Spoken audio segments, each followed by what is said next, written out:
Well, last semester, we had a little series in chapel, at least whenever I spoke, and I called it, What's It For? What's college for? What's chapel? What are you for? The church, the gospel, money, and marriage. That was what we did last semester. This semester, I want to talk about emotions, moods, needs, desires, and experiences. How to pray them. How to pray them. Or more specifically, how the Psalms teach you to pray your anxiety. That's this morning. Longing, depression, guidance, guilt, to the real Jesus, your desires. And yes, I'm going to talk about old age. Now, why? Well, there are two reasons. One is that life with God is a three-legged stool. Thomas Aquinas said there are three documents that teach you everything you need to know. The first, what to believe. Well, he says the Apostles' Creed. The second, what to do, the Ten Commandments. The third, what to pray.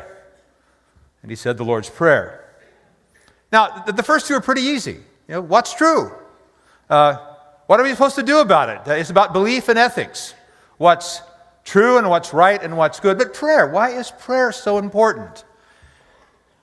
Well, prayer personalizes the God we believe in and the law He commands. It's not about communication, not really. It's not about information. I mean, my heavens, God already knows what we say before we ask Him. It's not about communication and information, it's about communion. Conversation. It's transformational prayer. We move from talking about God, which I'm doing this morning, to talking to God. That's why prayer matters so much. It's transformational. To confess your sins to God, writes Frederick Buechner, is not to tell Him anything He doesn't already know. Until you confess them, however, they are the abyss between you. When you confess them, they become the bridge. So that's one reason why the Psalms are so important to us.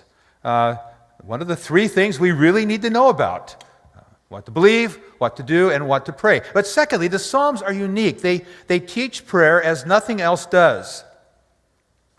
They teach you about God. They teach you about yourself and your family. Learning to pray is like learning a language. Watching our grandchildren learn language. It's just reminded me of so many important things about language. It starts with listening. It's really hard to learn to speak. You can do it, but it's harder if you can't hear. And children listen and they start mimicking. They start copying what they hear. And then after a while, the words become their own. Joe's little 2-year-old the other day, she hears her mom and dad always say when they meet each other, well, how was your day? So guess what Josie is saying now at the dinner table? How was your day? And she appears to know exactly what she's asking about. You see, it goes from mimicry to copying, starting with listening, and it becomes your own. And very important, learning a language is not just about learning how to express yourself. It's also learning about how to hear other people express themselves. And it's about learning a culture, about values. And the Psalms are the prayer book of the faith. They're about our family. Jesus prayed the Psalms. Think of that. That one we just sang.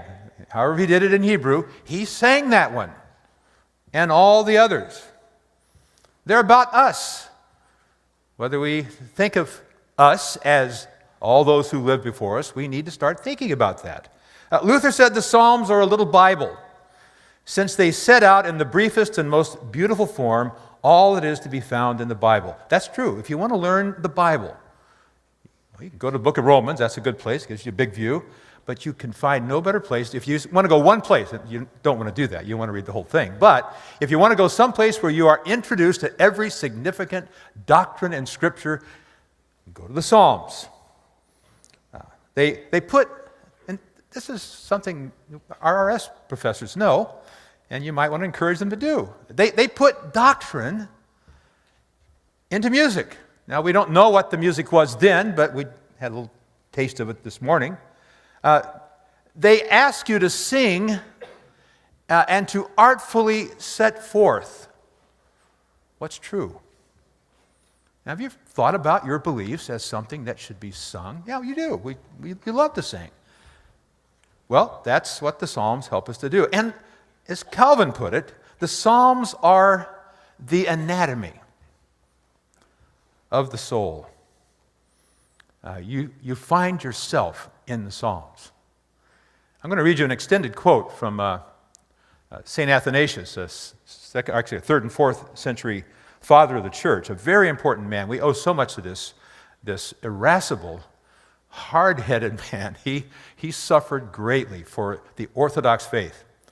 But he was corresponding with one of his charges. He was a bishop. And when he did this, he was writing about the Psalms. I want you to follow this quote. It's so worthwhile. He said to this pastor, he said, among all the books, the Psalter has certainly a very special grace, a choiceness of quality well worthy to be pondered. For besides the characteristics which it shares with other books, it has this peculiar marvel of its own, that within it are represented and portrayed in all their great variety the movements of the human soul. It is like a picture in which you see yourself portrayed, and seeing may understand and consequently form yourself upon the pattern given. Elsewhere in the Bible, you read only that the law commands this or that to be done. You listen to the prophets to learn about the Savior's coming, or you turn to the historical books to learn the doings of the kings and holy men. But in the Psalter, the Psalms, besides all these, you learn about yourself. You find depicted in it all the movements of your soul, all its changes, its ups and downs, its failures and recoveries. Well, that's why I want to spend some time talking about how we can pray the Psalms and pray our moods, our feelings with the Psalms. And this morning it'll be praying your anxiety. Now, we sang part of Psalm 27. It was written by a very anxious man, and he had good reason to be anxious. David, he was a murderer, an adulterer. He spent at least a decade of his life being chaste, and he had a bad conscience. He was not a success as a father. People hated him. His own son tried to murder him and to take over his kingdom. So you read David's Psalms, and they are filled with fear and anxiety. So now listen again as I recite that psalm we sang just a few moments ago. And again, hear his fear, his anxiety as he prays it to God.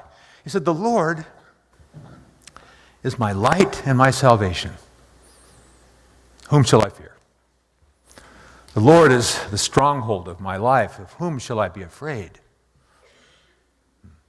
When evil men come up against me and actually, that doesn't need to be on the screen right now, y'all. We'll get to that in a minute. When evil men come up against me to devour my flesh,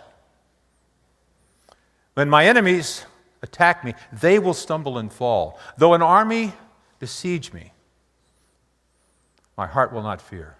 Though war break out against me, even then will I be confident. One thing I ask of the Lord, this is what I seek, that I may dwell in the house of the Lord all the days of my life, to gaze upon the beauty of the Lord and to seek him in his temple. For in the day of trouble, there we have it again, he will hide me in his tabernacle. He will keep me safe in his shelter and set me high upon a rock. And thus my head will be exalted above my enemies. I will sacrifice at his tabernacle with shouts of praise. I will sing and make music to the Lord. Hear my prayer, O Lord. Be merciful to me and answer me. To you, O my heart, he has said, "Seek my face." Your face, Lord, I will seek. Do not hide your face from me. Do not turn your servant away in anger, for you have been my helper. Do not reject me or forsake me, O God, my Savior. Though my father and mother forsake me, the Lord will receive me. Teach me your way. Lead me in a straight path because of my oppressors. Do not hand me over to the desire of my foes, for false witnesses rise up against me, breathing out violence. I'm still confident of this. I will see the goodness of the Lord in the land of the living. Wait for the Lord. Be strong and take heart and wait for the Lord. So, here's a prayer prayed by a man who is filled with anxiety. He's believing, and in essence, he's saying in the next breath, help my unbelief. He makes strong affirmations about God, even as he makes fearful requests. Don't forsake me, O God. Now, David is not the only one who's anxious. You are. Orange County Register did a report on an American College and Health Association survey just a couple of years ago. The results came back that 93.4% of all college students reported feeling overwhelmed by all they had to do at least once during the year. 91.5% of students reported feeling exhausted at least once a year. I think about half the people I've talked to this morning, I said, how are you doing? I'm tired. 80.4% reported feeling very sad at least once during the year. 62% reported feeling things were hopeless. 43% said they are sometimes so depressed it's difficult to function. Now, this is not going to help, but it doesn't get any better when you get out of college. The list of things to fear and to worry about seems endless. So what can you do? Well, you can pray it. You can pray your anxiety. And I want you to just pay attention to 4 things that David prays as he prays his anxiety. The first one is, whom shall I fear? You can put this up on the screen now. The Lord is my light and my salvation. Whom shall I fear? The Lord is the stronghold of my life. Of whom shall I be afraid? And then this. And enemies that are savage and ravenous. They're like wild beasts. They would devour him the way a lion devours a gazelle. But David, it seems at this point, is just nearly reveling in how bad they are and how strong God is. I mean, the lines he writes are almost a taunt. They're like Paul at the end of 1 Corinthians 15 when he says, "Oh, death." You can just hear that. You know, if you're into sports, you know, where we taunt the people we beat, you know, don't do that, Westmont athletes. But, you know, those others do that. But this sounds just like, you know, just spiking the ball and looking at death and saying, "Death, where is your sting? Grave, where is your victory?" David's been there and he's done that. He's older now. He's seen God's faithfulness. And it can be one of the great things about getting older to live long enough to see some stories end, at least a chapter or two, to end well and to see God's faithfulness.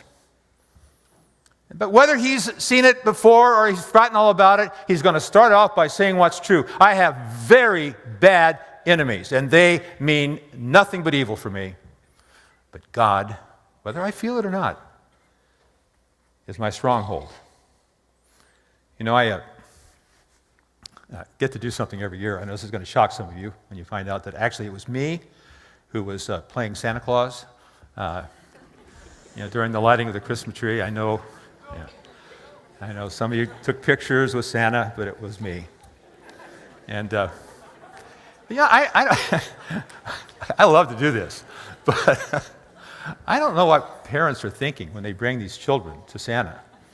I mean, they are terrified of Santa. I mean, it's just, I've literally seen parents, I can name some names and you'd know who they are, but I've seen parents literally walk in with their little terrified 2-year-old, almost throw the child in my lap, and then run back, click, click, click, click, click, while the kid is going, "Wah!" Yeah, sliding out of my, and they say, "Oh, they're going to love this when they get older."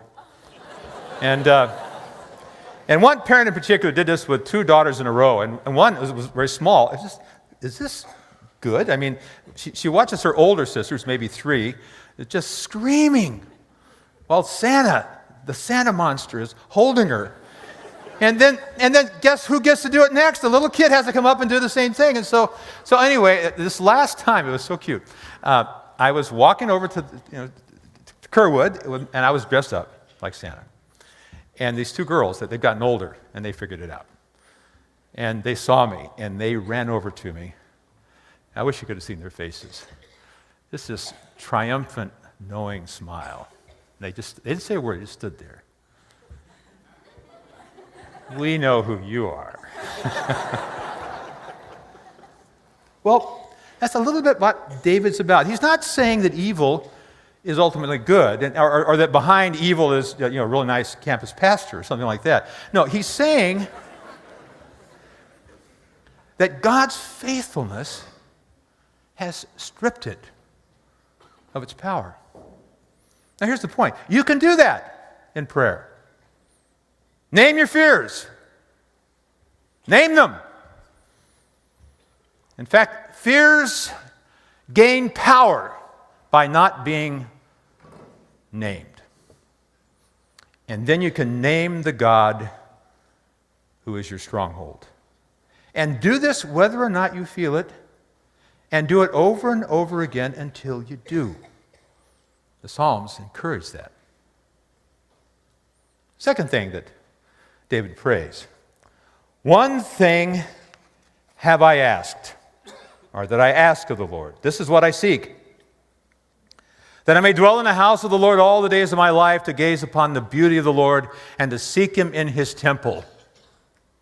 One thing, that's what I need. All he needs is God. God is all in all. And so God is all he asks for. His one desire, his singular prayer, is to merely dwell where God dwells, to be where God is, and to contemplate God in all his beauty. Brothers and sisters, worship is one of the most practical things we can do to deal with anxiety. I just ask one thing. Let me be with you. And let me adore you. He knows that to have everything but to not have God is to have nothing. And to have God and nothing else is to have everything. God is primary. Everything else, health, safety, freedom from fear, is secondary. Jesus says, seek first the kingdom and its righteousness, and everything else will be yours. In Luke 12, he says, don't fear those who can kill you, but have no more power after they've killed you. No, fear the one who, having killed you, can throw you into hell. Fear that one. But then he adds, if you fear that one, you won't need to fear anything. Do you not know that 2 sparrows are sold for a penny? Not one of them falls to the ground without the will of your Father in heaven. He says to a busy Martha, kind of petitioning him to get Mary involved in the household chores. He said, no, wait, only one thing is necessary. You hear that? Okay, we're college students. We know about complexity. Your professors are rightfully telling you to deal with complexity. So I guess that's true. But Jesus seems to think only one thing ultimately matters at all. And Mary had taken it. She was sitting at the feet of Jesus, listening to him. I love these lines from Psalm 119. It says, though rulers sit together and slander me. Think of how you'd feel if President Obama and his cabinet were sitting together talking about you behind your back and scheming to do you harm. That's what it says. Though rulers sit together and slander me, your servant will meditate on your decrees. So they can slander, they can scheme. I will study my Bible. Only one thing is necessary. And he makes a remarkable request. He says, he knew, as king, he could not live in the temple. Only Levites could do that. But what he longed for was the thing that God's house stood for, his presence. The earth is the Lord's and everything in it, the world and all who dwell in it. That's why I give that little let's get our bearings speech every semester. What David wants, what we need, is to know that just one thing is necessary, that we be with God wherever we are. Well, the third thing he prays is, your face, Lord, I will seek. Hear my voice when I call, O Lord, be merciful to me and answer me. To you, O my heart, he has said, seek my face. Your face, Lord, I will seek. Do not hide your face from me. What David wanted to gaze upon in God's house, and why, comes into sharper focus when God says, God says, seek my face. And he responds enthusiastically, your face, Lord, do I seek. To gaze into God's face is to behold in transforming intimacy who he is. To behold God is to become like God. To see him as he is to become like him. Many have called this the beatific vision. The desire and its fulfillment is the fulfillment of all desire. The ultimate grace of all prayer. The meaning of life, don't miss this. The meaning of life is about relationship with God and then with each other. And David knows that. To you, O my heart, he's talking to himself. The Lord has said, seek my face. And I will do that. But do you note that there's still a tinge of fear here for him? Do not hide your face from me. Do not turn your servant away in anger. Do not reject me or forsake me, O God, my Savior. Please. And I think there's something really, really instructive here. That no matter how many times you've learned to say, the Lord is my light and my salvation, the Lord is my stronghold. No matter how many times you can say of things that are awful, I've been there, I've done that, there will always be something new, some new fear that will make you wonder if you can do it again. And the answer is always,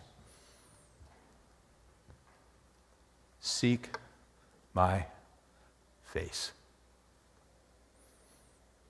We want God to give us answers. God wants, hear the good news here. We want God to give us answers. God wants to give us his smile, his face. Job got no answers. He got something better. He saw God. And when he said that, or before he said that, though he slay me, yet will I trust him. When he saw God, he said, I shut my mouth. I've seen enough. So, real maturity in faith is to learn to pray looking back and looking forward, to say both God has done this and God will do this. So David closes the psalm by saying, I'm still confident of this, even with these moments. And it's just not like your soul. Aren't you like this? In one breath you can say, God is everything, I have nothing to fear, and the next thing you can say, oh God, please, don't let me fall. But David can still say, I'm still confident of this. I will see the goodness of the Lord in the land of the living. Wait for the Lord. Be strong and take heart and wait for the Lord. Wow. Well, you can tell yourself that. And you can say that to each other. Climbed Mount Lyell with some of my buddies. And you know, Lyell is the largest, highest peak in Yosemite. And there were four of us. The three other guys were expert mountain climbers. I wasn't one of the three. I just was along with some very talented and experienced men. So we camped just at the timberline the night before we were going to go up the peak. It was early summer, so there's still a lot of snow up there, and there's a glacier. And so we set out early in the morning to go up this glacier, and it was really a tough climb.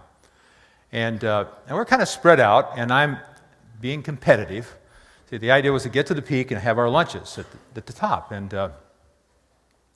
so I'm watching them, and they're a bit ahead of me, but I'm thinking, okay, wouldn't it be cool if I could beat them to the top and be sitting back there, leaning back, eating my sandwich, and just, having them walk up and say, hi, guys, what took you so long? Now, why I was thinking that, it's just so stupid. I mean, these guys are experts. They're going over there, and I'm thinking, I could beat them if I go over here. Now, there was a reason they were going over there. So I went over and took my little shortcut, and the next thing I know, I was trapped. I was in this cul-de-sac, rocks on both sides of me, and there was the glacier. And the sun was warming it up, and it was getting slick on top. And I knew if I stepped on that slick glacier, I would not stop sliding until I hit Fresno. And they couldn't see me. And I was stuck and humbled, and I was scared. Well, one of the guys, a real big guy, and he had the only ice axe of the group, and he went looking for me. So Jim came around the edge of the rock, and hi, Ben. Hi, Jim. He said, look like you need some help. I said, I really do. Well, it's a good distance here between us, and he said, look, I'll reach out here, and I can chop out a little footstep for you on the ice. And if you just do it right, you can just step out, hit that footstep, and take one step, and I'll grab your hand. Now, but one thing very important, you must not lean into the mountain. Now, it made perfect sense. Of course, you don't lean into a glacier that's slick. I mean, but it's counterintuitive, right? I mean, you're on the edge of a mountain. I want to become one with the mountain. I want to hug the mountain. And he's telling me as I reach out and put my foot on that ledge, I'm supposed to lean out.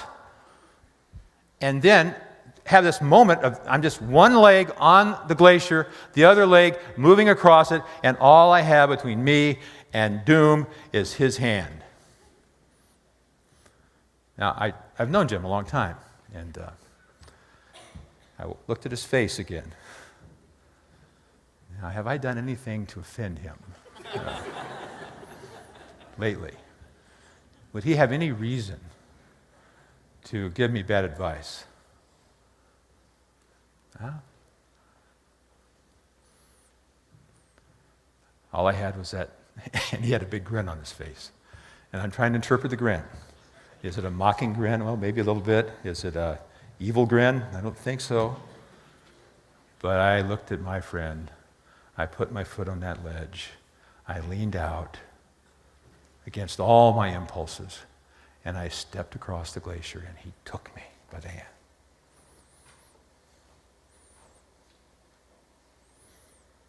He could be trusted again. Now, I don't need to labor the point, do I? To you, O my heart, he has said, seek my face. Your face, Lord, I will seek. Do not reject me or forsake me, O God, my Savior. You have been my helper. You will not forsake me. You will not. See, you can pray your fear and your fretting. You can pray it. In fact, you can pray it when you don't feel it. So when you do feel it, you'll know how better to pray it. You can pray it when you don't feel it, so those who need your prayers, well, they'll get good prayers from you. Yeah. That's the word of the Lord. Father in heaven, you have shown yourself to be utterly reliable. Lord, you're our light and our salvation. You're the stronghold of our life. Though evil purpose to devour us, we need not fear. Thank you.